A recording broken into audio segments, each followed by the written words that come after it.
लेकिन ऐसे भाई जब वो बाबर आजम आए थे तो मेरे ख्याल वन डाउन खेलते थे और उनकी वजह से लोग ये कहते हैं कि बहुत सारे ओपनर्स ने सफर किया। आप अगर देखें बाबर रिजवान खेलते थे, साहबजादा फरहान ने मिडिल में खेला, वो परफॉर्म नहीं कर सका, ड्रॉप हुआ। जी तो मैं इसमें अपनी जहनियत दे सकता जी हूँ जी आपको। जी देखें बाबर जो वन डाउन खेलते थे ना, तो उस टाइम पाकिस्तान की ओपनिंग कर रहे थे खालिद लतीफ़ और शर्जील खान, और दोनों ही बहुत जबरदस्त कर रहे हैं। वो तो चलो एक अनलकी बैड लक कह लो कि एक इंसिडेंट हो गया तो चीजें हो गई चेंज।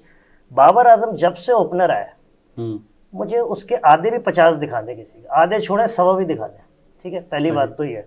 दूसरी बात ये है कि बात आप सही कह रहे हैं, बाबर रिजवान दोनों। अब उसमें क्या हो रहा था जो मुझे लग रहा था, आपने बाबर को क्यों चेंज किया? परफॉर्मेंस पे नहीं किया, आपने स्ट्राइक रेट पे किया। ऐसे ही है। अब मेरा सवाल ये कि जब तक उसने ओपनिंग किया उसका 130 का स्ट्राइक रेट था, अब मिडिल ऑर्डर पे आने के बाद भी उसका 128 है। जिनको आप ओपनिंग करा रहे हैं उनका 135 136 है, ठीक है। कितना फर्क हो गया? ज्यादा आपको 10 मैचों में 8 इनिंगों में बाबर आजम करके देता था। मुझे ये बता दें कि पिछली बार कितने ऐसे 1.5 सालों में प्लेयर आपके पास आ गए ओपनिंग कर रहे हैं जिन्होंने आपको 6-7 ओवर में 60 रन करने और कोई आउट ना हो। सबको हमने कहा कि जैसे मैंने आपसे बात की कि इंग्लैंड की बेसबॉल क्रिकेट की हमारे भी खिलाड़ियों में ये बात डाल दी गई कि यार आपने बल्ले चलाने जाकर। बिल्कुल ठीक बात है, मैं एग्री करता हूँ। मैं इसमें आपको 5 नाम ले लेता हूँ दुनिया के सारे great players. Steven Smith, Joe Root, Virat Kohli, Kane Williamson, Babar Azam, पांचों ग्रेट्स हैं।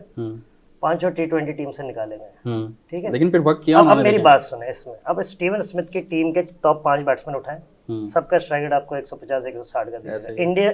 इंग्लैंड की टीम का स्कोर कार्ड आपके सामने खड़ा है, सबकी प्रोफाइल उठाएं नंबर 7 तक, किसी एक का 150 से दिख जाए तो बताएं मुझे, ठीक है। मैं आपसे बात क्या कर रहा हूँ कि बिल्कुल सोच ये होनी चाहिए, आजकल की क्रिकेट यही होनी चाहिए।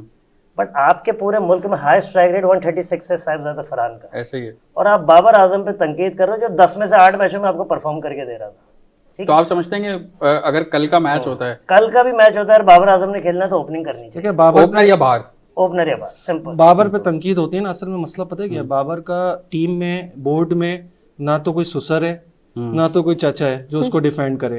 अब यहाँ तो ये अलमिया है कि कजन्स तो देखिए, कजन्स का तो स्टोरी लगा कि यार बाबर आजम, कल उमर अकमल ने जो स्टोरी लगाई है। आप पाकिस्तान क्रिकेट की बात कर रहे हैं, सकलैन मुश्ताक ने जो बयान दिया है शादाब खान के हवाले से ड्यूरिंग वर्ल्ड कप, ये बयान बनता है जिस तरीके से वो हफीज से वो बात कर रहे थे। आप शादाब की परफॉर्मेंस देख लें। हम बाबर की बात करते हैं, सिर्फ बाबर की जिम्मेदारी है। शादाब, नवाज, मैं कितने नाम गिनवा सकता हूँ, ये क्या कर रहे थे दिनों से? नहीं बिल्कुल, तब से आप इनको चांस दिए जा रहे हैं, आप इन पे बात क्यों नहीं करते? सिर्फ बाबर की, क्योंकि उसको कोई डिफेंड करने वाला नहीं है। अरे नहीं, सब कर रहे हैं। बात ये है बाबर की जो परफॉर्मेंस खराब हो रही है दिन ब दिन, उसको नफ्सियाती मरीज बना रहे हैं। मैं बार बार ये चीज कह रहा हूँ, कोच का सबसे बड़ा कंसर्न है।